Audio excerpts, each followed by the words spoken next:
Hello बच्चों, नमस्कार, good morning. कैसे हैं सभी लोग? उम्मीद करता हूं बहुत अच्छे होंगे और प्रैक्टिस और रिवीजन आप लोगों का अच्छा चल रहा होगा। चलाते जाओ, क्योंकि दिन ऐसे ही आगे बढ़ते जाएंगे और जो सिलेबस है वो आपके ऊपर ऐसे ही हावी होता चला जाएगा। अभी शुरुआत है, हो सकता है कि आपको ऐसा लग रहा हो कि मैं चीजों को कंट्रोल कर सकता हूं अगर मैं 2-4 दिन नहीं पढ़ूंगा तो भी। लेकिन बच्चे भरोसा करो, ये कंट्रोल नहीं होती हैं, क्योंकि केवल मैथ्स नहीं पढ़ना आपको। मैथ्स के साथ हिंदी, जीएस, रीजनिंग, बहुत सारे सब्जेक्ट हैं जिनकी 4-5 क्लास रोज आपके सिलेबस में प्लस होती चली जाती हैं। 1 या 2 दिन अगर आप क्लास छोड़ते हो तो ये सोचोगे आज 7-8 क्लास आपके प्लस हो गई, और वो फिर लास्ट तक आप कवर नहीं कर पाओगे। मैं इसलिए आपको रोज याद दिलाता हूं कि आप रेगुलर अपनी स्टडी को मेंटेन करो, चाहे थोड़ा बहुत कम पढ़ लो लेकिन पढ़ो रेगुलर। तो क्या था हमारा एक क्वेश्चन था होमवर्क, इसे कंप्लीट करके चलिए बच्चे आगे बढ़ते हैं। फिर सवाल है, एक व्यक्ति अपनी मासिक आय का 31% और 9% भोजन और कपड़े पर खर्च करता है। तो भैया शेष किसी के साथ भी नहीं लगा हुआ, उसने बोल दिया 31% और 9%। ऐसा नहीं बोला शेष का 9%, नहीं, 31% और 9% भोजन और कपड़े पर। अब उसने वर्ड यूज किया 31 और 9 के बाद जो बचा, कह रहे शेष का 1/3 बच्चों की शिक्षा पर खर्च किया। प्रति माह 4500 बचाता है, जो कि भोजन, कपड़े और बच्चों की शिक्षा पर खर्च करने के बाद जो बचा है उसका आधा है। उसका आधा नहीं, आधा है। बताइए उसकी मासिक आय कितनी होगी? थोड़ा सा सोचने वाला क्वेश्चन था, दिया था मैंने आपको। मैं मान के चलता हूं कि भैया उसकी जो आय है ना वो 100% है, ये तो कल भी बताया था। अब भोजन भोजन और कपड़ा पर टोटल उसने कितना खर्चा किया है? 31% यहां पर और 9% कपड़े पर। तो भोजन और कपड़े पर बच्चे टोटल उसने 40% खर्चा किया। भोजन और कपड़े पर कितना किया? 40%। अब सवाल कहता है शेष का, कह रहा शेष का 1/3। तो पहले तो यह बताओ कि रिमेनिंग या फिर शेष बचा कितना है? 100 में से 40% अगर इन दोनों के पास चला गया तो मेरे भाई क्या 60% बचा है? भाई 100 में से 40% हटा दो, 60% ही तो बचेगा। कह रहा शेष का 1/3, शेष का 1/3 बच्चों की शिक्षा पर, यानी कि एजुकेशन पर कितना खर्चा किया? 1/3। किसका? 60 का 1/3। तो कितना आ गया? 20% यहां पर। तो अब कितना बचा है रिमेनिंग? बच्चे अगर मैं 60% में से 20% इधर दे दूं तो क्या अब यहां पर 40% बचा होगा? फिर उसने बोला कि वह प्रति माह 4500 बचाता है, जो कि भोजन, कपड़े और शिक्षा पर खर्च करने के बाद जो शेष बचा। तो भोजन, कपड़ा और शिक्षा पर खर्च करने के बाद तो 40% बचा है, करे उसका आधे के बराबर है। जो उसने 4500 बचाए हैं ना, ये 40% की वैल्यू नहीं है, ये इस 40% का भी आधा बोला उसने। तो इसका भी अगर मैं हाफ कर देता हूं तो कितना आता है? 20%। और इसी 20% की वैल्यू 4500 के बराबर है। आपसे कह रहा है 100% की वैल्यू बता दो क्या होगी? What is the value of 100%? तो आप कहोगे सर 1% और 100% निकाल लो, या फिर आप सीधा 20% से 100% अगर बनाना चाहते हो तो 5 से गुणा करनी पड़ेगी। भाई 20 पंजे 100 होता है ना, तो इधर भी 5 से गुणा कर दो। तो आप कहोगे सर ये तो 22,500 रुपए वैल्यू आ गई 100% की, और यही उसकी इनकम है, यही उसकी मंथली इनकम, मासिक आय। कल आप लोगों ने जिसने इस क्वेश्चन में दिमाग लगाया, मुझे भरोसा है आप एंड तक पहुंच गए होंगे। चलिए तो फिर बढ़ते हैं आज के सेशन की तरफ। बात करते हैं अब आय, खर्च, बचत की। भाई ओवरऑल आपको कमाना है, और आप जब एंट्री करोगे ना सरकारी फील्ड में, 8वां वेतन आयोग लग चुका होगा। देखो कितने किस्मत वाले हो तुम, कितने किस्मत वाले हो। वेतन आयोग लगा और तुरंत तुम्हारी नौकरी। जो लोग आपसे महीना, 2 महीना, 4 महीना पहले आपसे आपसे 5-6 साल सीनियर थे, 5-6 साल, 6 साल कम से कम सीनियर थे। 6 साल से जो वो सैलरी अपनी कमा के लाए, मान लो 6 साल पहले उनकी सैलरी 30,000 थी, 6 साल बाद उनकी सैलरी सपोज दैट 40,000 हुई। आप लगते के साथ ही 40,000 रुपए लोगे, वो लोगों को दुख लगेगा कि यार हम तो 6 साल में 40,000 तक पहुंचे थे, लगते ही 40,000 रुपये आ गया। तो ये किस्मत है भाई। अब वो किस्मत को कितने अच्छे से आपको वहां तक पहुंचाना है वो आपके ऊपर डिपेंड करता है। लोग अक्सर पढ़ाई को किस्मत से रिलेट कर लेते हैं कि भाई मेरा सिलेक्शन नहीं हो रहा, मेरी किस्मत बेकार है, उसका सिलेक्शन हो गया, उसकी किस्मत अच्छी है। वो किस्मत नहीं, वो प्रॉपर मेहनत होती है। कि आप ऐसे बोला करो ना, मैंने मेहनत नहीं की इसलिए मेरा सिलेक्शन नहीं हुआ, उसने ज्यादा मेहनत करी उसका हो गया। हां, अगर आप 0.1 0.2 नंबर से रहते हो तो मैं थोड़ा बहुत किस्मत का फैक्टर कहूंगा, मैं तब भी नहीं कहूंगा। लोग कहते हैं, इसलिए मैं उनको निराश नहीं करना चाहता, इसलिए मैं कहूंगा कह सकते हो। लेकिन पर्सनली अगर मैं अपने पॉइंट ऑफ व्यू से कहूं तो मैं बहुत रिजिड हूं इस मामले में। मैं कहूंगा अगर आप 0.1 नंबर से भी रह रहे हो ना, तो भी आपकी मेहनत में कमी है, तो भी आपकी ही मेहनत में कमी है। ये आप एक्सेप्ट करो, बुरा मानने की बात नहीं है। किस्मत फैक्टर है। जैसे अभी मैंने वेतन आयोग बताया कि आप पहुंचे, वेतन आयोग लगा, ये किस्मत है, ये आपका लक है। चलिए, तो अब हम चलते हैं आय, खर्च और बचत के क्वेश्चन के पास। आय, खर्च और बचत। क्या बच्चे मैं ये कह सकता हूं कि इनकम, एक्सपेंडिचर और सेविंग, भाई खर्च को बोलते हैं एक्सपेंडिचर, बचत को कहते हैं सेविंग, आय को कहते हैं इनकम। क्या अगर मैं खर्च और बचत को जोड़ दूं, क्या वो मुझे आय के बराबर मिलेगा? क्या वो मुझे आय के बराबर मिलेगा कि नहीं? अगर मैं एक्सपेंडिचर और सेविंग दोनों को जोड़ दूं तो क्या बचे, वो आय इनकम के इक्वल हो जाएगा? आप कहेंगे हां जी सर। अगर मैं यहां से खर्चा पूछूं कितना है, तो क्या अगर आप बचत को आय में से घटा दो, अगर आप कहोगे सर बचत को आय में से घटा दो, तो आपका खर्चा आपको पता चल जाएगा।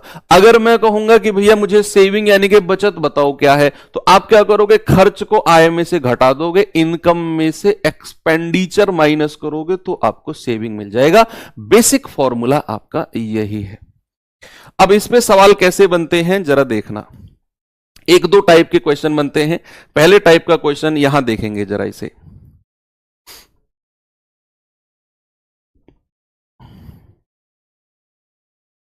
सवाल है, एक व्यक्ति अपनी आय का 70% खर्च करता है। यदि उसका खर्चा 30% बढ़ता है और बचत 25% बढ़ती है तो उसके वेतन में कितने परसेंट की वृद्धि होगी? बहुत ही बेहतरीन कॉन्सेप्ट के साथ क्वेश्चन कराऊंगा ये वाला मैं आपको। ऐसे क्वेश्चन में सबसे पहले जो पहली लाइन आपको दी होगी ना, सबसे पहली लाइन, उसको दोबारा पढ़ो।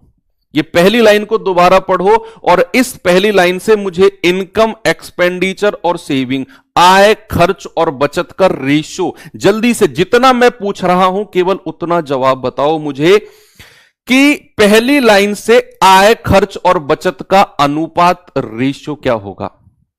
आप कहेंगे कि सर अगर मैं यहां पर इनकम लिख दूं, यहां पर एक्सपेंडिचर लिख दूं और यहां पर सेविंग लिख दूं, तो सवाल ने बोला है अपनी आय का 70% खर्च किया। एक बार और पढ़ो, अपनी आय का 70% खर्च किया, तो अगर मैं उसकी आय को 100 मान लूं तो उसने खर्चा कितना किया? 70। कितना किया बच्चे? उसने खर्चा किया 70। तो अगर 100 रुपए कमाए और 70 खर्च कर दिया तो बचाया कितना होगा? क्या 30 रुपया बचाया नहीं होगा?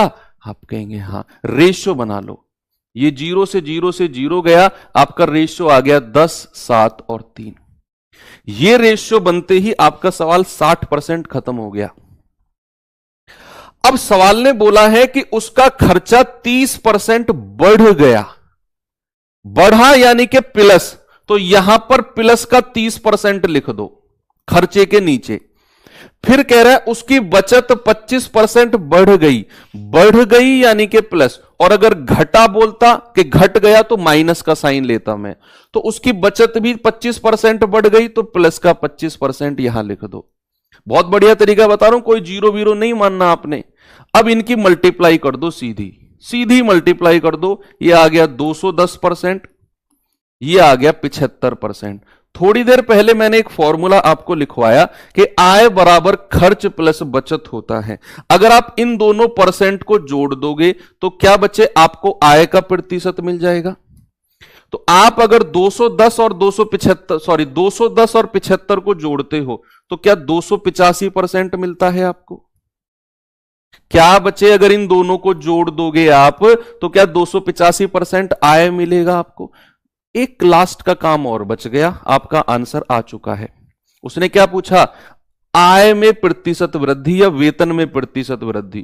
तो 285 को बस एक जो आपका रेशियो दिया हुआ है ना उससे डिवाइड करना है, आपका जवाब आएगा 28.5%। मैं कह रहा हूं इससे खूबसूरत तरीका इस सवाल का हो ही नहीं सकता है।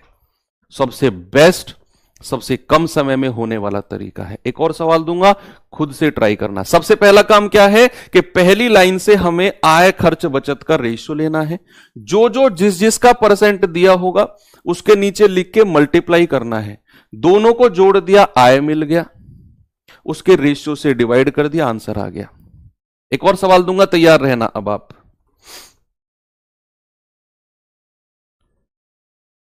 चलिए ये सवाल देखिए, ये क्वेश्चन देखेंगे बच्चे जल्दी से।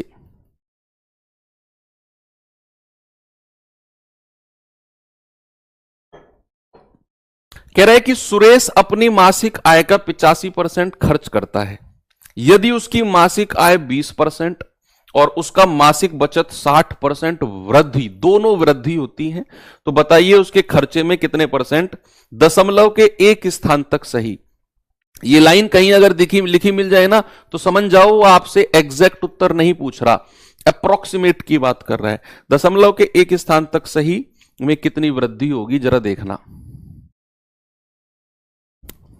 आलू का पराठा खा लो सर, जब सिलेक्शन लेके आओ ना बनवा के लाना मेरे लिए सम्मान समारोह में, जब देखूंगा कितना खिलाने वाले हो तुम लोग।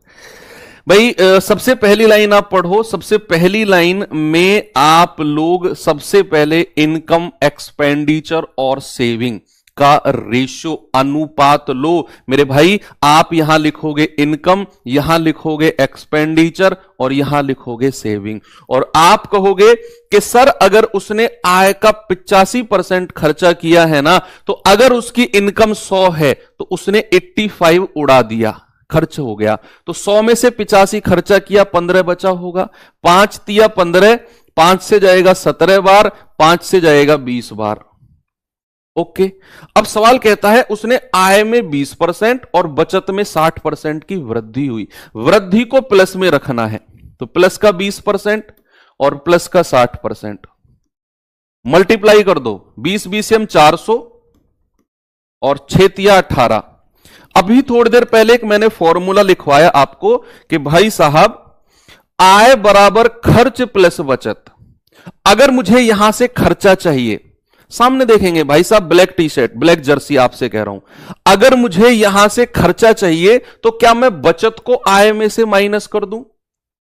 क्या मैं बचत को माइनस कर दूं, आय में से मुझे खर्चा मिल जाएगा। तो इस क्वेश्चन में जरा देखेंगे कि अगर मुझे खर्चा चाहिए तो इस बचत को आय में से माइनस कर दो, यानी कि 400 में से 180 माइनस कर दो। आप कहोगे सर 220 आ गया। कितना आ गया, 220 आ गया। 220। बस एक काम और करना है आपने, 220 से डिवाइड कर देना है इसके रेशियो को, तो आपका जवाब आपको मिल जाएगा 17 एकम 17, 5 17 तिया 51 ज्यादा हो जाएगा, 17 दूनी 34, 12 पॉइंट समथिंग। एक ही ऑप्शन है 12.9, बिल्कुल करेक्ट हो जाएगा। इससे बेहतर तरीका हो ही नहीं सकता सवाल का। आप कहेंगे कि सर आपने दोनों क्वेश्चन वृद्धि के करवाए हैं, क्यों भाई, यही किया है ना। क्या अगर मैं किसी क्वेश्चन में कमी कर दूं, फॉर एग्जाम्पल अगर मैं आपसे कहूं कि भाई आय, खर्च और बचत, इसका रेशियो है 5-3-2, मैं क्वेश्चन दे रहा हूं आपको 5-3-2, आपसे कहेगा कि भाई उसकी आय में वृद्धि हुई है 20% की, उसकी आय में वृद्धि हुई है 20% की। ओके। और उसके खर्चे में कमी हुई है 5% की। उसके खर्चे में क्या हुआ है, 5% की कमी हुई है, कमी को माइनस में रखना है। तो बताइए बचत पर क्या प्रभाव पड़ेगा, what will be the impact on saving. जल्दी से सोच समझ के बताओ। ये प्लस का मतलब है आय बढ़ी, माइनस का मतलब है खर्चा कम हुआ। कम होने को मैंने माइनस में लिखा, वृद्धि को प्लस में। अब देखता हूं कौन इसका जवाब मुझे सही बताता है। आप कहोगे सर मल्टीप्लाई कर दो, ये आएगा 20 पंजे 100, मल्टीप्लाई कर दो 5 तिया 15%, और वो भी माइनस का, और इसको तो पता ही नहीं है हमें। लेकिन हमें यह जरूर पता है कि अगर मैं आय बराबर खर्च प्लस बचत करता हूं तो आय कितनी है 100%, खर्च कितना है माइनस का 15 और प्लस सेविंग, तो यहां से सेविंग कितनी हो जाएगी, ये -15 इधर आकर प्लस हो जाएगा, 115 हो जाएगा। क्या ये माइनस का 15 इधर आके प्लस बन जाएगा, तो क्या बच्चे मैं यहां 115% लिखूं। आप अगर सोच रहे हो 100 में से 15 घटा दो ना, यहां 15 के साथ पहले से ही माइनस का साइन है, इसलिए मैंने ये आपको लिख के दिखाया कि ये माइनस का 15 इधर आकर 100 में जुड़ेगा, 115 आएगा। बस एक काम और करना है, 115 से डिवाइड करना है 2 को, ये आएगा 57.5%। 57.5% बिल्कुल सही है। तो वो लोग जो ये 15 माइनस कर रहे हो 100 में से, समझ जाओ अगर ये कमी वाला केस होगा तो फिर ये इधर आकर प्लस होकर 100 में जुड़ेगा। ठीक है, वेरी गुड। चलिए अब थोड़ा सा अलग एक और टाइप का क्वेश्चन होता है इसमें, इसको देखिए जल्दी से बच्चे, इस सवाल को देखेंगे क्या होगा।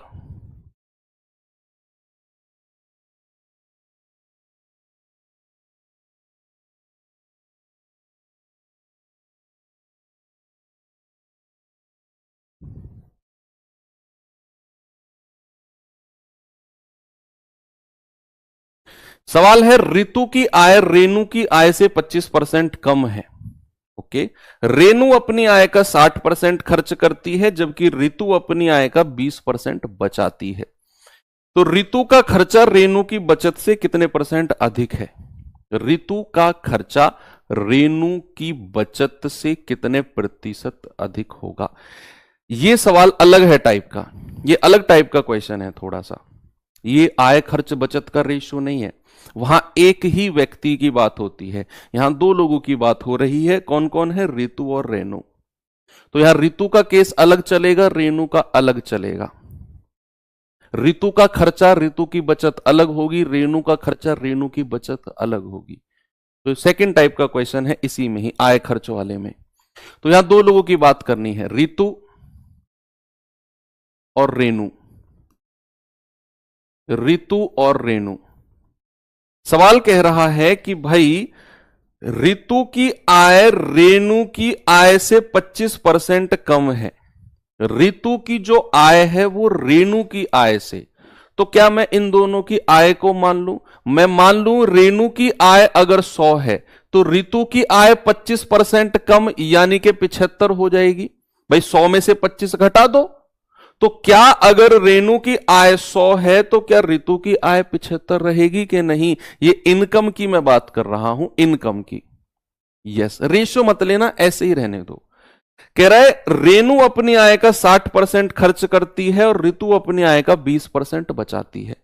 तो आपसे पूछा है ऋतु का खर्चा और रेणु की बचत से कितने % ज्यादा है। तो आपको जो पूछा है वही निकालो, सब कुछ निकालने की जरूरत नहीं है। आपसे उसने पूछा है ऋतु का तो खर्चा बता दो। अब ऋतु का खर्चा कितना है, सवाल ने बोला है कि ऋतु 20% बचाती है। यहां से पढ़ो, ऋतु 20% बचाती है। बच्चे अगर ऋतु 20% बचाती है तो ऋतु खर्चा कितना करती होगी, 80%। मैंने आपसे बोला जितना आपसे पूछा है और जो आपसे पूछा है वही निकालना है। सबसे लास्ट की लाइन में मैंने पढ़ा है कि ऋतु का तो खर्चा और रेणु की बचत से कितना % ज्यादा है। आपको केवल ऋतु का खर्चा चाहिए, लेकिन सवाल ने आपको वो क्या बोला है, ऋतु 20% बचाती है, 80% खर्च करती होगी, तो यहां 75 का 80% निकालो। रेणु की बचत निकालनी है, सवाल ने दिया है रेणु 60% खर्च करती है, तो रेणु बचाती कितनी होगी, रेणु की बचत पता करनी है। रेणु अगर 60% खर्च कर रही है तो 40% बचाती होगी। जो पूछा वही चाहिए आपको, वही निकालना है। तो 80% का फ्रैक्शन 4/5 होता है 75 का, 15 5 75 और 15 चौकू 60। बचत 40% का फ्रैक्शन 2/5 होता है 100 का, तो 5 से जाएगा 20 बार और 20 दूनी 40। अब एक बार पढ़ लो, सवाल ने आपसे पूछा क्या है। आपसे कह रहा है ऋतु का खर्चा रेणु की बचत से कितने % अधिक है। तो रेणु की बचत 40, ये 60, कितना अधिक है सर, ये तो 20 अधिक है भाई, ये 40 है ये 60 है, और परसेंट में बताना है तो 20/40 रेणु की बचत नीचे रखनी है, क्योंकि जिसके साथ से लगा होगा, मैंने आपको बोला कल परसों की क्लास में भी, उसको नीचे रखते हैं। तो 20 दूनी 40 और 2 से जाएगा 50 बार। कितना आ गया बच्चे, 50%। ऑप्शन नंबर ए बिल्कुल सही है। अच्छा क्वेश्चन था। आपको क्वेश्चन में सब कुछ देगा, एक की बचत दूसरे का खर्चा। आपको सबसे पहले सवाल पढ़ के सबसे लास्ट में पहुंचना है कि उसने पूछा क्या। उसने पूछा ऋतु का खर्चा और रेणु की बचत, रेणु की बचत, वही आपको चाहिए। एक और सवाल ऐसा ही देता हूं आपको मैं। ये सवाल देखिए, ये सवाल देखेंगे बच्चे जरा, इसका जवाब देखिए क्या आ सकता है आपके एंड से।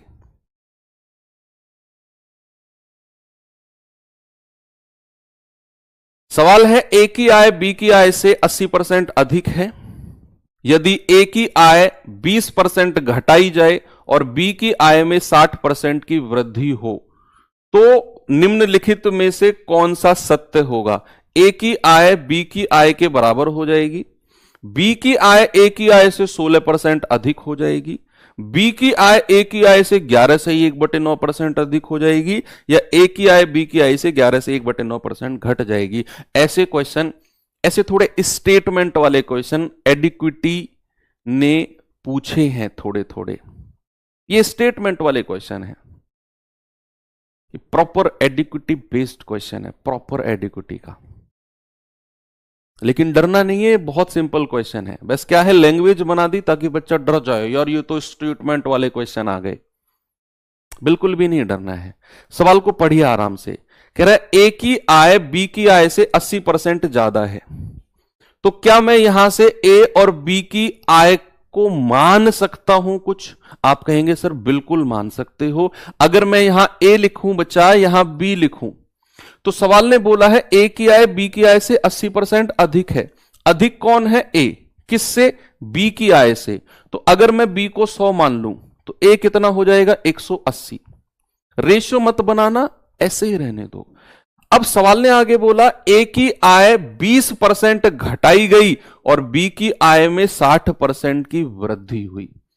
आप लोग ही मुझे बताओगे, अगर मैं किसी वैल्यू को 20% कम कर दूं तो वो कितने % हो जाएगी। अगर मैं 20% बच्चे कम करता हूं किसी वैल्यू को, तो क्या वो वैल्यू 80% हो जाएगी। भाई 20% कम करने के बाद कोई भी वैल्यू बचेगी कितनी, आप कहेंगे सर बचेगी 80% बचेगी।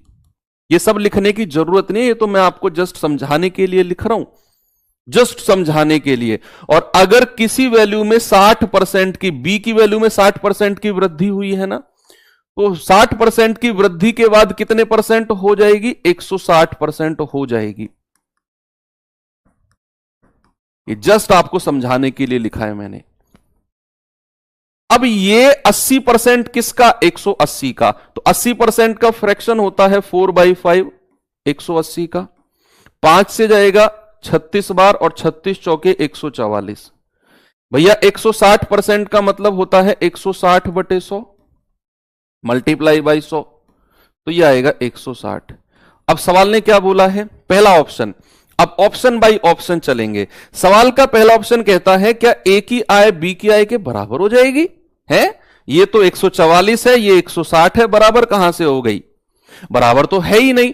कह रहा है बी की आय ए की आय से, ए की आय से 16% ज्यादा है। चलो चेक करते हैं भाई, ए की आय से कितना ज्यादा है ये। ए की आय है 144, बी की है 160। क्या ये 16 ज्यादा है? परसेंट में नहीं, संख्या में ही। तो कितने परसेंट ज्यादा है? 16 बटे किसकी आय से बोला है उसने? ए की आय से। तो जिससे बोलता है वो नीचे मल्टीप्लाई बाई 100। तो 16 निम्मा 144। और पहली क्लास का टेबल ओपन करके देखो, जिसको मैंने याद करने के लिए बोला था कि अगर 1/9 लिखा हुआ है तो भैया उसका परसेंटेज होता है 11 सही 1/9%।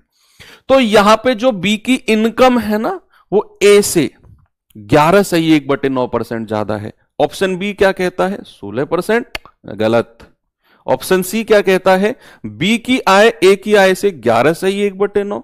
बिल्कुल सही जवाब है ऑप्शन नंबर सी। आपको डी चेक करने की जरूरत नहीं है। डी में वो कह रहा है घट जाएगी। घटेगी कैसे भैया? 144 से 160 हुआ है, ज्यादा होगी।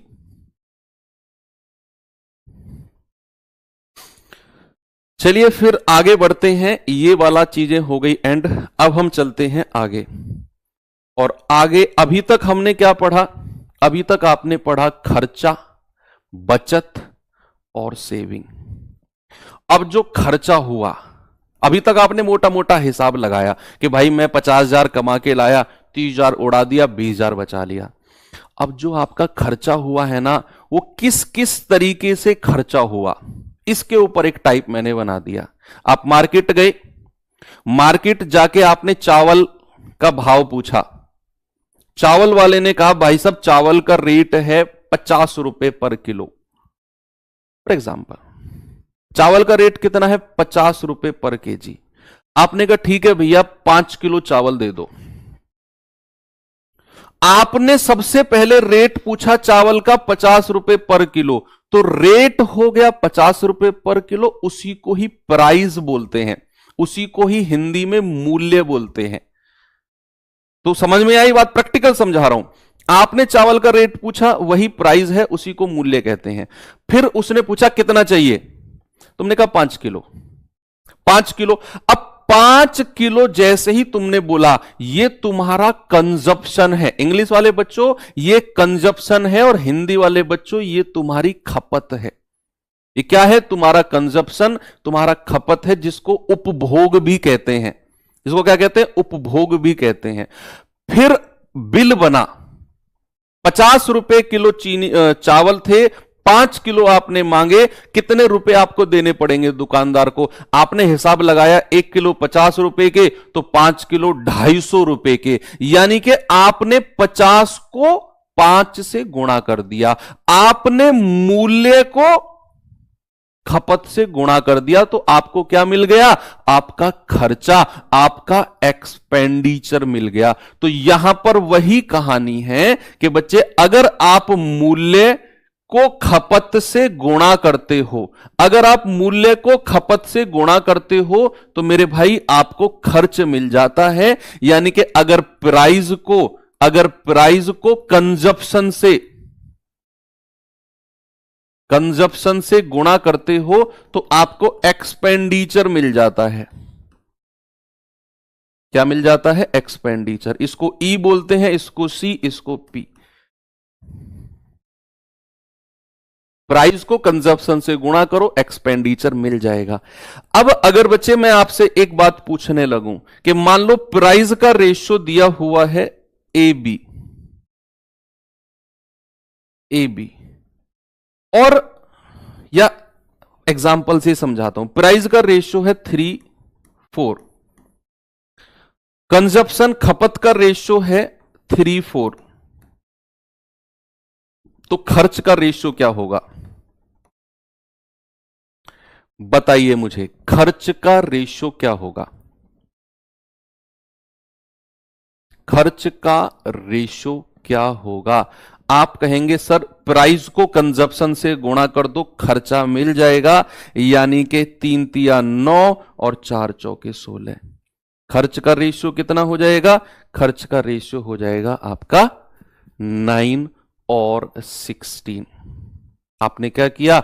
प्राइस को कंजप्शन से गुणा कर दिया, आपका एक्सपेंडिचर आपको मिल गया, आपका एक्सपेंडिचर आपको मिल गया। लेकिन एक चीज मैं आपसे और पूछूंगा, इसी के साथ ही पूछूंगा कि अगर प्राइस का रेशियो सपोज 3-4 है, अगर प्राइस का रेशियो 3-4 है, 3-4 रेशियो का मतलब क्या है समझना, कि अगर शुरुआत में मूल्य 3 था, बाद में हो गया 4, मूल्य में वृद्धि हो गई, और कंजप्शन का रेशियो उल्टा हो गया 4-3। मैं अपनी तरफ से लिख रहा हूं, ये मेरी मर्जी है, मैंने लिखा, तो जरा मुझे एक्सपेंडिचर का रेशियो बताना कितना होगा। मैं यहां से एक फॉर्मूला, एक बेहतरीन कॉन्सेप्ट आपके लिए तैयार करने जा रहा हूं। आप मुझे बताओ, अगर प्राइस का रेशियो, मूल्य का रेशियो 3-4 है, खपत का रेशियो 4-3 है, उल्टा कर दिया मैंने इसी का ही, तो मुझे एक्सपेंडिचर का रेशियो बता दो क्या होगा, खपत खर्चे का रेशियो।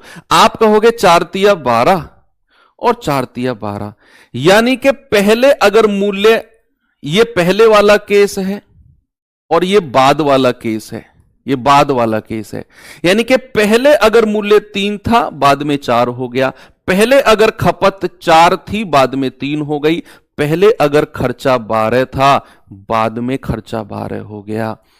क्या खर्चा बढ़ा? सोचो, आपने हो सकता है डायरेक्ट रटा हो कॉन्सेप्ट पहले, मैं आपसे कह रहा हूं कि क्या खर्चा पहले कितना था 12, बाद में कितना हो गया 12?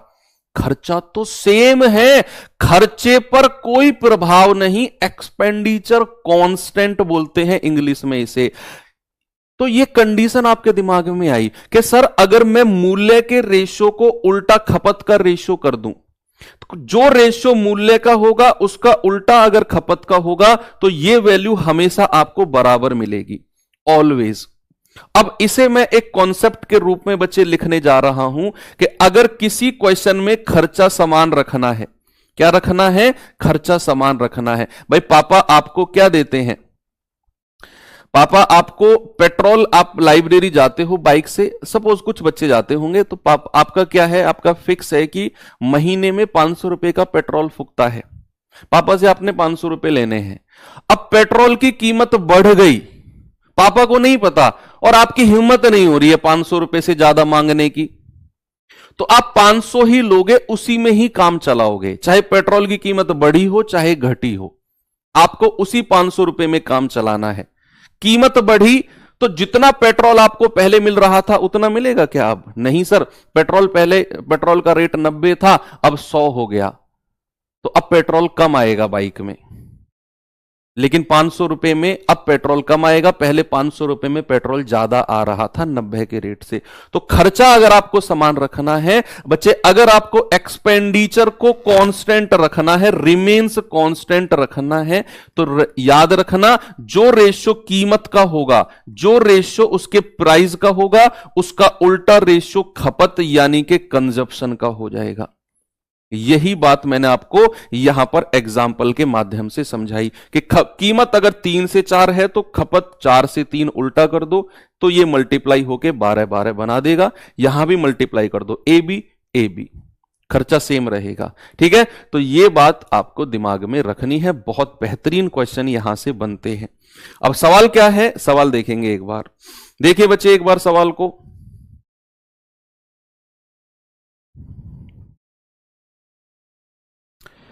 कह रहे यदि चीनी की कीमत 30% कम हो जाती है, कीमत 30% कम हो जाती है, तो एक गृहस्थ को चीनी की खपत में कितने % की वृद्धि करनी पड़ेगी ताकि चीनी पर उसका खर्चा कम ना हो, यानी कि उसका जो एक्सपेंडिचर है वो नहीं बदलेगा। उसने बोला है कि कीमत अगर 30% बढ़ी, कम हुई है ना, तो अपनी खपत को बढ़ाना चाह रहा है, वो कीमत कम हुई, खपत को बढ़ाना चाह रहा है ताकि उसके खर्चे पर कोई प्रभाव ना पड़े।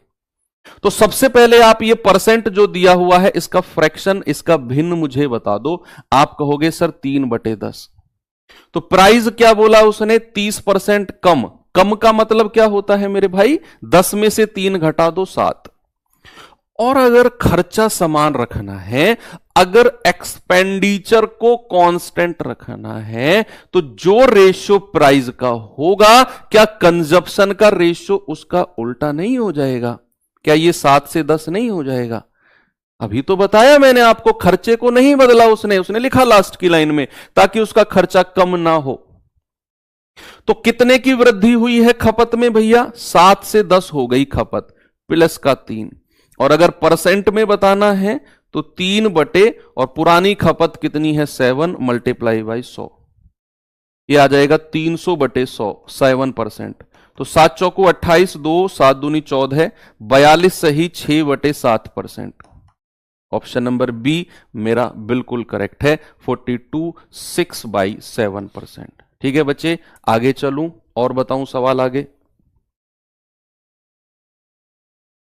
एक और क्वेश्चन देखते हैं, इसको देखिए, करिए इसे।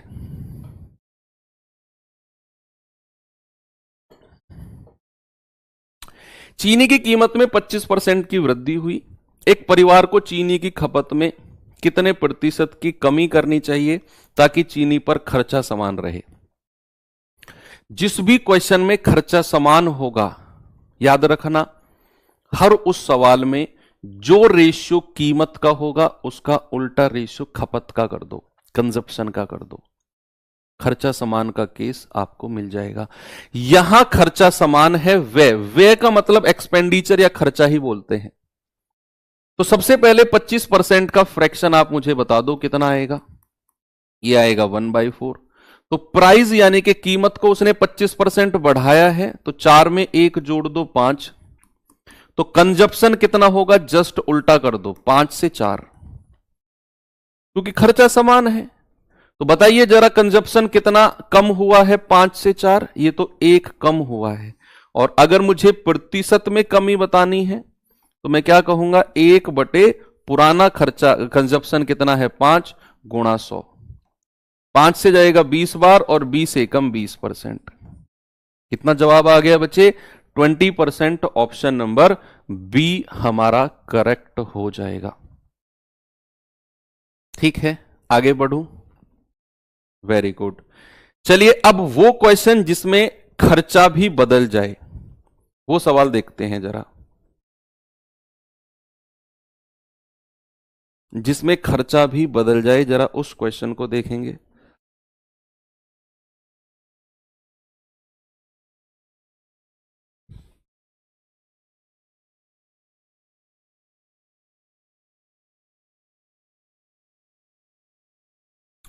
सवाल है, किसी खाद्य तेल की कीमत में 45% की वृद्धि हुई। ओके, बजट को संतुलित बनाए रखने के लिए रेखा इस तेल की खपत में 20% की कमी कर देती है। देखो,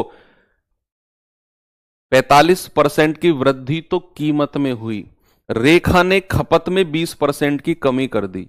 कह रहा है बताइए तेल के कारण खर्चे में होने वाली वृद्धि कितनी होगी।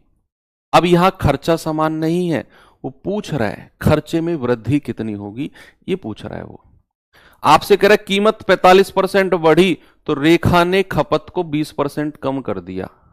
भाई तेल की कीमत बढ़ेगी तो हम लोग उसका कंजप्शन, अभी बीच में क्या हुआ था, साल 2 साल पहले प्याज के भाव बढ़ गए थे तो लोगों ने प्याज खानी कम कर दी थी। इवन जो ये बाहर ये लगे होते हैं स्टॉल वगैरह जो लगे होते हैं खाने के, इन्होंने तो प्याज देनी बंद कर दी थी कि भाई प्याज के रेट बढ़ गए। तो क्या करते हैं लोग, जब रेट बढ़ जाते हैं तो हम उसका कंजप्शन, हम उसकी खपत को कम कर देते हैं, खाना कम कर देते हैं। टमाटर के रेट बढ़ गए तो लोगों ने सब्जी में टमाटर डालने बंद कर दिए, नहीं तो सलाद में भी टमाटर लोग खा रहे हैं। तो रेट बढ़ा, लोगों ने उस चीज को कम कर दिया। यही चीज है कि भैया अगर कीमत 45% बढ़ी तो उसने क्या हुआ, अपने खपत को 20% कम कर दिया। कह रहा है बताओ खर्चा कितना परसेंट बढ़ा है। तो सबसे पहले 45% का फ्रैक्शन बता दो कितना होगा। 45/100, ये आ जाएगा 5 नाम 45, 5 से जाएगा 20 बार। दूसरा फ्रैक्शन है 20% का, इसका तो आप जानते हैं 1/5 होता है। सवाल कह रहा है कि कीमत के बारे में, कि कीमत 45% बढ़ी है। तो कीमत बढ़ी है तो प्राइस कितना हो गया, 20 में 9 जोड़ दो 29। कंजप्शन खपत के बारे में बोला है 20% कम कर दी, तो 5 में 1 कम कर दो 4, तो ये मल्टीप्लाई कर दो, खर्चे के बारे में मिलेगा 20 पंजे 100 और 29 चौकू 116। यानी कि जो उसका खर्चा था वो पहले 100 था और बाद में कितना हो गया, बाद में 116 हो गया। तो क्या मैं ये कह सकता हूं खर्चा कितना बढ़ा? सर वो तो 16 बढ़ा है। और अगर मुझे परसेंट में बताना है तो आप कहोगे 16/100 और मल्टीप्लाई बाई 100। 100 से 100 गया, आपका जवाब आएगा कि सर उसका खर्चा 16% बढ़ा है। कितना बढ़ा बच्चे? उसका खर्चा 16% बढ़ा है। बात सही है। आगे बढ़ूं मैं, चलिए अब एक क्वेश्चन मैं बताना चाहता हूं आपको। ये एक बेहतरीन क्वेश्चन है, 2-3 क्वेश्चन मेरे पास हैं इसके जैसे। इसमें खर्चा समान वाली कंडीशन है, लेकिन ये आपको पहचाननी है कि क्या इसमें खर्चा समान होगा या नहीं। अगर आपने ये बात पकड़ ली कि इसमें खर्चा कांस्टेंट है, खर्चा समान है, तो आपका पहले वाला कॉन्सेप्ट कि जो रेशियो प्राइस का होगा उसका उल्टा रेशियो खपत यानी कि कंजप्शन का हो जाएगा। लेकिन आपको ये रटना नहीं, आपको समझना है सवाल में कि भैया खर्चा समान है या नहीं। आप कहोगे सर चीनी के मूल्य में 20% की वृद्धि हुई। चीनी के मूल्य में क्या हुआ? 20% की वृद्धि हुई। एक व्यक्ति 120 रुपए में 3 किलोग्राम चीनी कम खरीद पा रहा है। अब इस लाइन से बच्चे कंफ्यूज हो जाते हैं थोड़े से कि 120 रुपए में 3 किलोग्राम चीनी, तो वो सोचते हैं कि ये 3 किलो चीनी 120 रुपए में आई है। ऐसा सोचते हैं सच में। आप पढ़ो, आप भी यही सोचोगे कि भैया 20% की वृद्धि हुई और आप एक व्यक्ति 120 में 3 किलोग्राम कम खरीद पा रहा है, तो कहीं ना कहीं आपको ऐसा नहीं लग रहा कि ये 3 किलो चीनी 120 रुपए में आ रही है? ऐसा लग रहा है ना? लेकिन ये इसका मतलब नहीं है। कह रहा चीनी का बढ़ा हुआ मूल्य। तो इससे पहले मैंने आपको वो बताया कि आप क्या समझोगे इसका मतलब, लेकिन इसका असली मतलब क्या है कि उस व्यक्ति के पास 120 रुपए टोटल है, उसके पास 120 रुपए टोटल है। ये जो उसने सवाल में बोला है ना 3 किलो चीनी कम खरीद पा रहा है, ये किसकी वजह से? ये बच्चे मूल्य में 20% की वृद्धि की वजह से है। इसका 120 से कोई लेना देना नहीं है। ये जो 3 किलो चीनी कम खरीद रहा है ना, मूल्य 20% बढ़ गया। उसके पास पहले भी 120 रुपए थे, मूल्य बढ़ने से पहले और मूल्य बढ़ने के बाद भी उसके पास 120 रुपए ही है। बेचारे की जेब खाली है, घर से ही 120 रुपए लेके चला कि भाई चीनी लेके आनी है 120 रुपए की। अब जितनी वो घर से सोच के चला था उसको बोलते हैं मूल, ओरिजिनल, और जितनी उसे मिली वहां जाके दुकानदार ने जितना उसको दिया उसको बोलते हैं नया। जो घर से सोच के चला था कि भाई 120 रुपए लेके जा रहा हूं, फलाना फलाना चीनी खरीद के लाऊंगा, पता चला मार्केट में जाके 20% भाव बढ़ गया चीनी का, तो जितनी वो घर से सोच के चला था 120 में, अब उसको उतनी नहीं मिलेगी, उसको 3 किलो कम मिलेगी। लेकिन क्या इस 20% की वृद्धि से उसका जो खर्चा है वो बदलेगा? नहीं, उसने तो 120 पकड़ा दिए उसकी जेब में। या फिर जैसे आप एक एग्जांपल और समझो, आपकी आदत है आप पेट्रोल डलवाते हो बाइक में 100 रुपए का।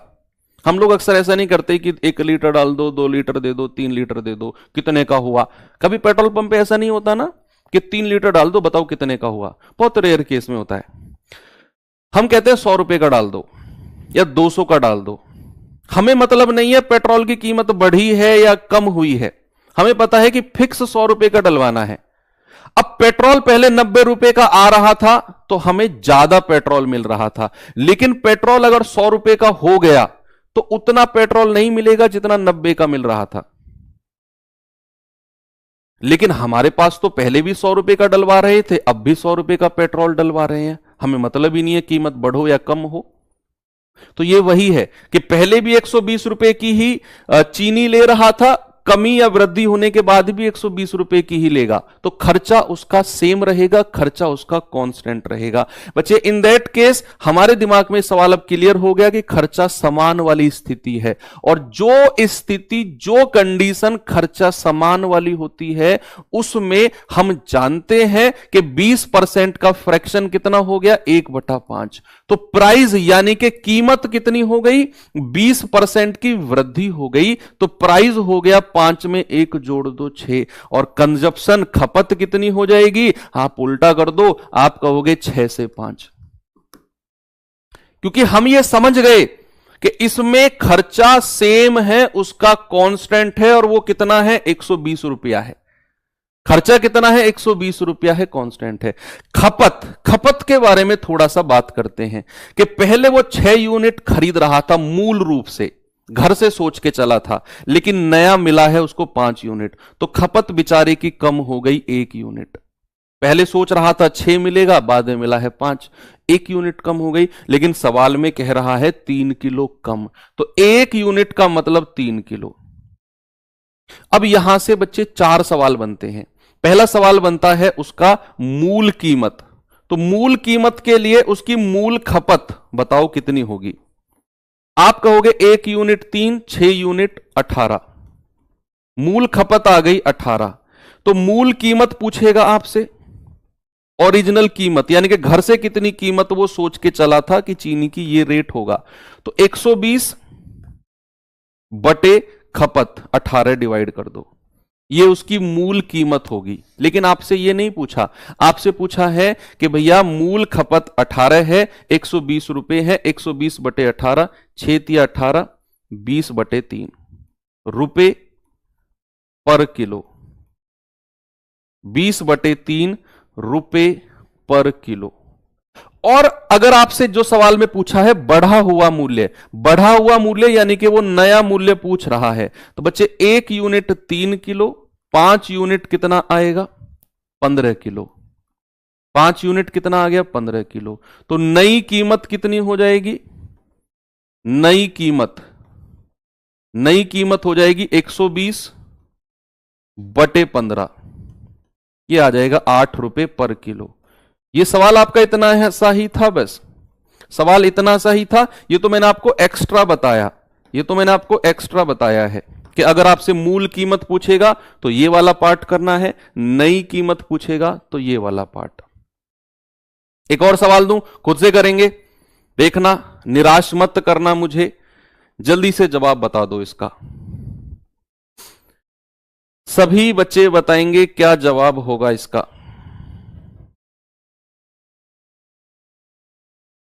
सवाल है भैया, चीनी की कीमत में प्रति किलोग्राम 25% की कमी होने के कारण राधा 1200 रुपए में 10 किलोग्राम अधिक चीनी खरीद पाती है। चीनी की प्रति किलोग्राम मूल कीमत, देख लो, अब इसने मूल कीमत पूछ ली। आपको पता है कि चीनी में 25% की कमी आई है, कीमत में 25% की कमी आई है, तो राधा 1200 रुपए उसकी जेब में है, और इस 25% की कमी के कारण वो 10 किलो चीनी अधिक खरीद रही है। इस 25% की कमी के कारण वो 10 किलो चीनी ज्यादा ले रही है। 1200 तो टोटल उसकी जेब में है, पहले भी उसको 1200 रुपए की चीनी खरीदनी है, बाद में भी उसे 1200 रुपए की चीनी खरीदनी है। खर्चा नहीं बदलेगा उसका, लेकिन जो ये 10 किलो ज्यादा चीनी मिली है, ये कीमत कम होने की वजह से है। तो सबसे पहले क्या बताओ, 25% का मेरे भाई फ्रैक्शन कितना होगा, आप कहेंगे 1/4। तो कीमत यानी कि प्राइस कम हुआ है, तो 4 में से 1 घटा दो 3। तो जो खपत कम, कंजप्शन की मैं बात करूंगा, उल्टा कर दो, 3 से 4, यानी कि पहले वो 3 यूनिट खपत थी, बाद में उसकी खपत बढ़ गई, कितनी हो गई, 4 यूनिट। तो कितनी बढ़ी है खपत, 1 यूनिट। सवाल कह रहा है भैया 10 किलो ज्यादा है। आपसे सवाल ने क्या पूछा, उसकी मूल कीमत ओरिजिनल प्राइस, उसके लिए ओरिजिनल कंजप्शन यानी कि मूल खपत कितनी हो जाएगी, 3 गुणा 10 यानी कि 30 किलो। घर से सोच के चला था 30 किलो चीनी लेकर आऊंगा, और घर से सोच के चला था कितनी कीमत पे लेके आऊंगा, ओरिजिनल रेट या ओरिजिनल प्राइस कितने रुपए जेब में थे, 1200। बटे 30 का हिसाब सोच के चला था बेचारा, ये आ जाएगा 40 रुपए पर किलो। कितना आएगा बच्चे? 40 रुपए पर किलो घर से सोच के चला था। एक और सवाल दूं, 100% बच्चों का जवाब आना चाहिए, 1% भी एक्सेप्शन नहीं निकलना चाहिए इस क्वेश्चन में। जल्दी से जवाब बताओ इसका क्या होगा।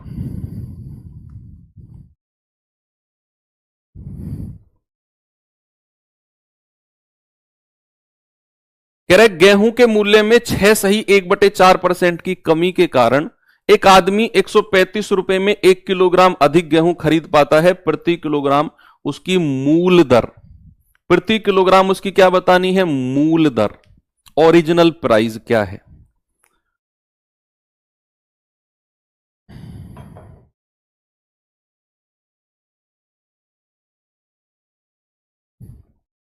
सबसे पहले इसका फ्रैक्शन बताओ, 6 सही 1/4% का। देखो अगर आप डायरेक्ट याद रख सकते हो तो 1/16 याद रखना, नहीं तो फिर आपको करना पड़ेगा 6 चौक 24 और 1 25/4%। फिर आप परसेंट को हटाओगे, नीचे 100 से डिवाइड करोगे, 25 चौकू 100, 1/4 चौक 16। लेकिन मैं कहूंगा इसे डायरेक्ट याद रखो, 6 सही 1/4% का 1/16 होता है। ये स्क्रीन ठीक कर देना ऊपर। 6 सही 1/4%, अरे वो साइड से बटन दबा दो ना, कोई भी बटन दबा दो, नीचे वाला ऑफ ही कर दिया, चलो कर दो, ऑन हो जाएगा। ठीक है, तो आपको पता है 6 सही 1/4% की कमी हुई है। कमी का मतलब है 16 में से 1 कम कर दो 15, तो भैया इसकी कंजप्शन कितना हो जाएगा? 15 से 16, यानी कि उसकी पुरानी खपत अगर 15 थी तो नई कितनी हो जाएगी? 16। कितनी बढ़ी? 1 यूनिट। और सवाल के अकॉर्डिंग 1 किलोग्राम। आपसे उसने क्या पूछा है? मूल दर। तो मूल दर के लिए मूल खपत पता होना जरूरी है। घर से कितना सोच के चला था? 15 किलो खरीदूंगा भाई, और कितने रुपए में? 135 में। तो मूल कीमत कितनी हो जाएगी? मूल कीमत कितनी हो जाएगी? आप कहेंगे सर 135/15, यानी कि 9 रुपए पर किलो। 9 रुपए पर किलो आपका जवाब है ऑप्शन नंबर सी। सभी बच्चे, एक भी बच्चे का जवाब अलग नहीं है, सबका 9 है। वेरी गुड, मजा आ गया। चलो कुछ परीक्षा वाले क्वेश्चन कर लेते हैं, exam based question.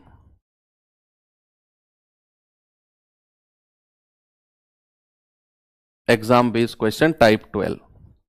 Exam based question में क्या है भैया? मुझे एक बात बताओ, आप एग्जाम दोगे, आपने कॉलेज, आपने स्कूल के एग्जाम दिए होंगे। स्कूल के तो सबने दिए होंगे, कॉलेज के हो सकता है कुछ लोगों ने नहीं दिए हों, लेकिन स्कूल के तो सबने दिए होंगे। तो स्कूल के एग्जाम में आपने एक चीज पढ़ी कि भैया अगर आपको पास होना है ना तो आपको 40% नंबर चाहिए। एक तरफ तो पास होने के लिए परसेंट में बोलता है, और एक तरफ कहेगा अगर आपको पास होना है ना अंक में कह देगा आपको 60 नंबर चाहिए, पास होने के लिए 60 अंक चाहिए, इस तरीके से बोलेगा। या तो परसेंट में बोल दे या अंक में बोल दे कि भैया पास होना है 60 नंबर ले आ, या फिर अगर पास होना है तो 40% ले आ। एक तरफ परसेंट में, एक तरफ आपसे अंक में कहेगा। अच्छा आप मुझे बताओ कि अगर पास होने के लिए, बच्चे अगर पास होने के लिए 60 नंबर चाहिए, अगर पास होने के लिए 60 अंक चाहिए, और एक बच्चे के आ गए, मान लो सुमित के अंक आए हैं 45, तो पास हुआ है या फेल हुआ है? पास हुआ है या फेल हुआ है? आप कहेंगे सर साफ दिख रहा है फेल हो गया। साफ दिख रहा है फेल हो गया, क्योंकि पास होने के लिए उसको 60 नंबर चाहिए थे, लेकिन वो तो लेके आया 45 नंबर। अब मैं कहूंगा कितने नंबर से फेल हो गया? कितने नंबर से फेल हो गया? आप कहोगे सर 15 नंबर से, क्योंकि आपने 60 में से 45 घटा दिया। आप कहोगे 15 नंबर से फेल हो गया, 15 नंबर से फेल हो गया। दूसरा लड़का है जिसका नाम है मान लो सचिन, उसके नंबर आ गए 68। आप मुझे बताओ वो पास हुआ है या फेल हुआ है? आप कहेंगे सर वो पास हुआ है। क्या हुआ है? वो हुआ है पास। अब पास भी कितने नंबर से हुआ? देखो ये लाइन फिर से सुनना जो मैं बोल रहा हूं, कितने नंबर से पास हुआ। ये वर्ड आपने, लाइन पहले आपने कभी सुनी होगी कि मैं इतने नंबर से पास हो गया, तो मैं 10 नंबर से पास हो गया, तो 20 नंबर से पास हो गया। इसका मतलब है कि जो पास होने के लिए नंबर थे ना, उससे आप कितना ज्यादा लेके आ रहे हो। मान लो जैसे इसके नंबर आए 68, पास होना था 60 पे, तो मैं कहूंगा ये 8 नंबर से पास हो गया। तो कहीं भी ये लाइन अगर दिखी मिले ना कि इतने नंबर से पास हो गया, तो समझ जाना पास होने वाले नंबर से उतना ज्यादा लेके आया है। तो अगर ये 68 है, ये 60 पे पास है, तो हम कहेंगे 8 नंबर से पास हो गया, 8 अंक से पास हो गया। अब एक बात मैं बोलूंगा आपसे कि अगर मुझे सुमित को पास कराना है, अगर मुझे सुमित को पास कराना है, उसे कितने नंबर और दिलवाने पड़ेंगे? अगर मुझे सुमित को पास कराना है, 45 नंबर उसके हैं, 60 नंबर पे पास होगा, तो क्या सुमित को 15 नंबर और मिलने चाहिए, तब वो पास हो जाएगा? सुमित को टॉप नहीं करना, सुमित को बेचारे को जस्ट पास होना है। सुमित को बेचारे को जस्ट पास होना है, तो उसे 15 नंबर दिलवा दो, वो पास हो जाएगा। टॉप नहीं करेगा, वो टॉप नहीं करेगा। टॉप का मतलब है बटे में से बटे, वो नहीं करेगा। उसे तो जस्ट पास होना है, तो 15 नंबर दिलवा दो, पास हो जाएगा। लेकिन अगर मैं कहूंगा कि सचिन के मैं कितने नंबर माइनस कर दूं कि वो जस्ट पास रहे, फेल ना हो, मैं कितने नंबर माइनस कर सकता हूं मैक्सिमम?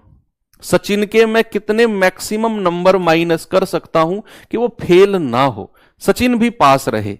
तो कितने माइनस कर सकते हैं सर? जितने उसके एक्स्ट्रा नंबर हैं आप उतने ही माइनस कर दोगे। सचिन जब भी पास रहेगा, सचिन जब भी पास रहेगा, जितने नंबर वो ज्यादा लेके आया है उतने भी माइनस कर दोगे, तब भी वो पास रहेगा। यानी कि सुमित को पास कराने के लिए 15 दिलवाने पड़ेंगे, और सचिन के अगर आप 8 नंबर काट भी लेते हो तब भी सचिन पास रहेगा। 1 नंबर और एक्स्ट्रा काट लिया सचिन का तो फेल हो जाएगा वो, क्योंकि बाउंड्री पे लेके आ गए आप उसे, इसको भी बाउंड्री पे लेके आ गए। तो ये है इसका बेसिक कॉन्सेप्ट। अब सवाल किस तरीके से बनते हैं जरा देखना। सवाल आपके सामने ये है, पहला क्वेश्चन पढ़िए बच्चे जरा इसको। देखो परसेंटेज बड़ा टॉपिक है, एक क्लास और होगी इसमें। अभी मैंने कल बताया था आपको, एक एक्स्ट्रा क्लास हम करेंगे, 6ठी क्लास। इसमें बहुत बड़ा टॉपिक है परसेंटेज। आप ये मान के चलो percentage, profit loss, discount, SI, CI, ये 4-5 टॉपिक आप कर लेते हो ना, तो लगभग 60 से 65% सिलेबस हो जाएगा आपका, 60 से 65%। उसके बाद चैप्टर बचेंगे, लेकिन वो छोटे छोटे चैप्टर होंगे, 2-2, 3-3 क्लास के maximum, 4 max to max 4 class. बस टाइम स्पीड डिस्टेंस थोड़ा सा रहेगा। कह रहे किसी परीक्षा में उत्तीर्ण होने के लिए टोनी को न्यूनतम 40% अंक प्राप्त करने हैं। टोनी के 40% आने चाहिए, वो पास हो जाएगा। लेकिन उसके 120 नंबर आए और 30 नंबर से अनुत्तीर्ण यानी कि फेल हो गया। बहुत दुख हुआ भाई। 40% नंबर अगर उसके आते हैं तो टोनी पास हो जाएगा, टोनी क्या होगा, पास हो जाएगा। लेकिन टोनी के 120 नंबर आए और 30 नंबर से फेल हो गया।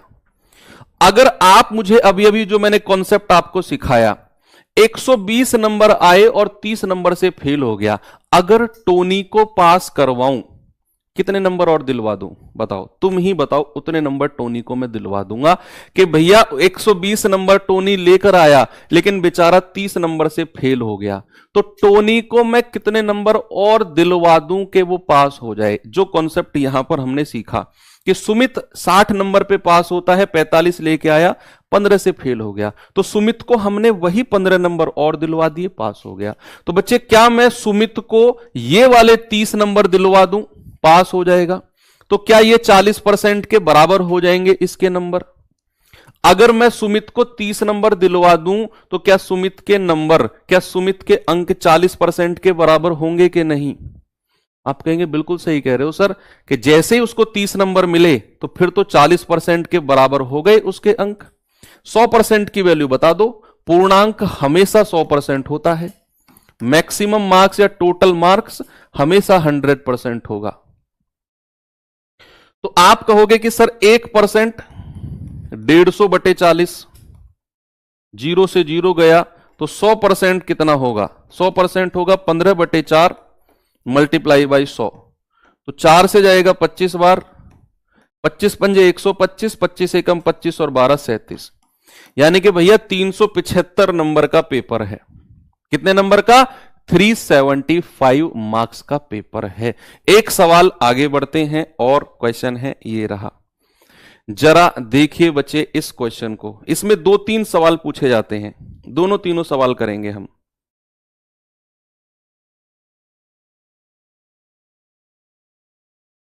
कह रहा है एक परीक्षा में राधा ने 20% अंक प्राप्त किए और 10 नंबर से फेल हो गई। राधा 10 नंबर से फेल हो गई।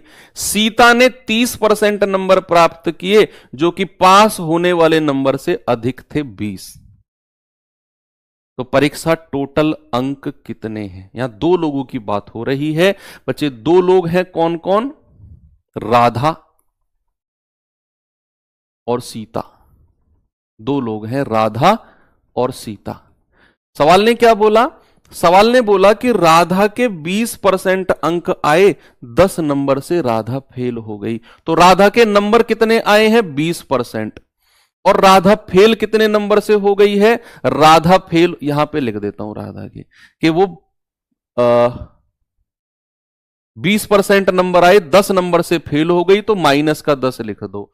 फिर बात आती है, कैसे समझाऊं आपको? ऐसे लिखते हैं कि भाई यहां पे लिखो राधा, यहां पे लिखो सीता। राधा के 20% नंबर आए और राधा 15 नंबर से फेल हो गई। फेल हो गई कितने नंबर से? 10 नंबर से। सीता के 30% नंबर आए और सीता 20 अंक अधिक लेकर आ गई, यानी कि पास होने वाले अंकों से 20 नंबर ज्यादा ले आई सीता, प्लस का 20। अच्छा, अब आप मुझे बताओ, अगर मुझे राधा को मुझे पास करवाना है, अगर मुझे राधा को पास करवाना है, राधा के पास 20% नंबर है। राधा के पास कितने नंबर हैं बच्चा? 20%। तो राधा को अगर मुझे पास करवाना है तो ये 10 नंबर उसको दिलवा दूं मैं, पास हो जाएगी। ये 20% में मत जोड़ना 10, 30% मत करना, ये परसेंट है और ये अंक है। राधा के पास 20% अंक है, 10 नंबर से फेल हो गई, उसको मैं 10 अंक और दिलवा रहा हूं कहीं से, तो पास हो गई। अगर मैं सीता के पास कितने अंक हैं? 30%, और सीता जो है वो 20 नंबर ज्यादा लेके आई है। मैंने थोड़ी देर पहले कॉन्सेप्ट सिखाया, अगर मैं सीता के 20 नंबर काट भी लूं, क्या सीता पास रहेगी? फेल थोड़ी हो जाएगी। तो अगर मैं सीता के 20 नंबर काट भी लूं तब भी सीता पास रहेगी। तो क्या ये दोनों कंडीशन पास की हो गई? ये भी पास, ये भी पास, दोनों को बराबर कर दो। दोनों को क्या करो? दोनों को इक्वल कर दो। बस आप परसेंट को एक तरफ ले लो भाई। 20% 30 में से घटेगा 10%, ये माइनस का 20 इधर आकर जुड़ेगा 30 हो जाएगा। 1% की वैल्यू 0 से 0 गया 3, तो 100% की वैल्यू, अधिकतम अंक पूछा है उसने, 100% आ जाएगा 300। और अधिकतम अंक या पूर्णांक कितना हो गया? 300। पूर्णांक कितना हो गया? 300। मैंने आपसे क्या बोला? राधा के 20% नंबर आए, 10 नंबर से फेल हो गई। तो अगर मैं राधा को 10 नंबर दिलवा दूं, राधा पास हो जाएगी, तो 20% प्लस 10। सीता के 30% नंबर आए, 20 नंबर ज्यादा ले आई पास नंबर से, तो अगर मैं 20 नंबर काट भी लूं तब भी पास रहेगी, -20। दोनों को बराबर करके 1% 3, 100% 300। अब इसमें एक सवाल और बनता है, सुनना बच्चे, इसमें एक सवाल और बनता है क्या? कि आपसे कहेगा पास प्रतिशत कितना है, पास प्रतिशत, और आपसे कहेगा पास होने के लिए अंक कितने चाहिए। ये 2 क्वेश्चन अलग से मैं आपको करवा रहा हूं। एक तो कहेगा पास प्रतिशत बताओ, और एक कहेगा पास होने के लिए अंक कितने चाहिए। ठीक है भाई, इसको एक तरीके से और कर सकते हो आप। एक बच्चे कह रहे डिफरेंस वाला करा दो सर, डिफरेंस वाला देख लो। डिफरेंस वाला तरीका क्या है यहां तक पहुंचने के लिए? एक तरफ परसेंट लिखो, 20% नंबर लाई राधा, 10 नंबर से फेल हो गई, एक तरफ नंबर लिख दो। सीता 30% नंबर लाई और सीता पास हो गई 20 नंबर से, यहां लिख दो 20। डिफरेंस ले लो इसका, देखो ये फेल हो गई थी माइनस, ये पास हो गई थी प्लस, डिफरेंस आएगा 10% डिफरेंस, और इन दोनों का भी डिफरेंस ले लो। बच्चे याद रखना, माइनस और प्लस का डिफरेंस हमेशा जुड़ता है, माइनस और प्लस का डिफरेंस हमेशा ऐड होता है, माइनस और प्लस, क्योंकि ये फेल हो गई 10 नंबर से -10, ये 20 नंबर ज्यादा ले आई प्लस का 20, तो माइनस प्लस का डिफरेंस जुड़ेगा, इन दोनों का डिफरेंस 10, तो 1% की वैल्यू कितनी आएगी? 3, है ना, 0 से 0 कट गया। अब आपसे 2 क्वेश्चन और पूछेगा, 2 क्वेश्चन पूछेगा पास होने के लिए परसेंट और पास होने के लिए अंक। तो उस केस में आपको क्या करना है कि 1% की वैल्यू अगर 3 है तो 20% की वैल्यू कितनी हो जाएगी? 20% की वैल्यू 3 गुणा 20, आप कहोगे 60, यही कहोगे। तो 60 अंक लेकर आई है राधा और 10 अंक से फेल हो गई, तो 10 अंक और दिलवा दो। तो राधा को पास होने के लिए 70 नंबर चाहिए। भाई ये 60 अंक तो राधा के आए हैं, मैंने 20% को अंकों में बदल दिया, क्योंकि राधा के 20% अंक है ना, मैंने उसे नंबर में बदल दिया। 1% 3, 20% 60, ये तो राधा के नंबर हैं। और अगर वो 10 अंक से फेल हो गई तो उसे 10 अंक और दिलवा दो, पास हो जाएगी। 70 नंबर चाहिए पास होने के लिए। परसेंट कितना चाहिए? इसे उल्टा कर दो कि भाई 3 अंक का मतलब 1%, तो 10 अंक का मतलब कितना है? 10 अंक का मतलब हो जाएगा 1/3 गुणा 10, यानी कि 10/3%। 20% राधा के पास ऑलरेडी है और 10/3% आपने इसको बदल दिया, यह आ जाएगा 70/3%। परसेंट में अगर देखना हो तो 70/3% पास होने के लिए, और अंक में देखना हो तो 70 नंबर पास होने के लिए। ठीक है, ये आपसे 2 एक्स्ट्रा क्वेश्चन पूछ सकता है। चलिए एक क्वेश्चन और करिए जल्दी से, फिर मैं एक क्वेश्चन आपको होमवर्क दे दूंगा। कह रहा है ए 67% अंक प्राप्त करता है, जो कि उत्तीर्ण अंक की तुलना में 192 ज्यादा है, जबकि बी 27% अंक प्राप्त करता है और 48 अंकों से फेल हो जाता है। बताइए पास होने के लिए कितने अंक चाहिए? इस बार उसने टोटल अंक नहीं पूछे, पास होने के लिए। तो भैया एक के आए हैं 67% और वो 192 ज्यादा ले आया, प्लस 192। दूसरे वाले के आए हैं 27% और वो 48 अंक से फेल हो गया। तो दोनों तरफ डिफरेंस ले लो, ये गया, ये आ जाएगा 40%, और माइनस और प्लस का डिफरेंस हमेशा जुड़ेगा। ऑलवेज रिमेंबर, 8 2 10, 9 4 13 और 1 14, 1 और 1 2। तो 40% की वैल्यू 240 के बराबर कर दो। 1% की वैल्यू कितनी आएगी? 240/40, आप कहोगे 6 अंक। अगर वो ये कहता पूर्णांक कितने हैं या कुल कितने अंकों का पेपर है, पूर्णांक या कुल कितने अंकों का पेपर है, तो 100% बराबर 600, सवाल खत्म था। 1% 6, 100% 600, सवाल ओवर। लेकिन उसने पूछा है पास होने के लिए अंक कितने चाहिए, जो मैंने अभी थोड़ी देर पहले आपको बताया कि भैया आप इस परसेंट को अंकों में बदल दो, तो 67% का मतलब आएगा 67 गुणा 6, 6 सत्ते 42, 6 छिंग 36 और 4 40, यानी कि ए के 402 नंबर आए और 192 ज्यादा लेकर आया है, 192 ज्यादा लेकर आया है। अगर मुझे पास होने के लिए अंक चाहिए तो ज्यादा वाले के अगर घटा भी दोगे ना तो भी कोई फर्क नहीं पड़ेगा। 402 में से अगर 192 घटा भी दोगे, भाई वो 192 ज्यादा लेकर आया है, अगर 192 घटा भी दोगे तब भी वो पास रहेगा। तो अगर 410 में से 192 घटाओगे तो ये कितना आएगा? 210, यानी कि तब भी वो पास रहेगा। ऑप्शन नंबर ए मेरा बिल्कुल सही है। एक सवाल मैं होमवर्क दे रहा हूं, इसमें दिमाग लगाना। कल हम यहीं से शुरू करेंगे और कल इस चैप्टर को बच्चा हम एंड कर देंगे, चुनाव वगैरह वाले सवाल जो भी बचे हुए हैं हमारे। ठीक है, तो हैव अ नाइस डे, जय हिंद।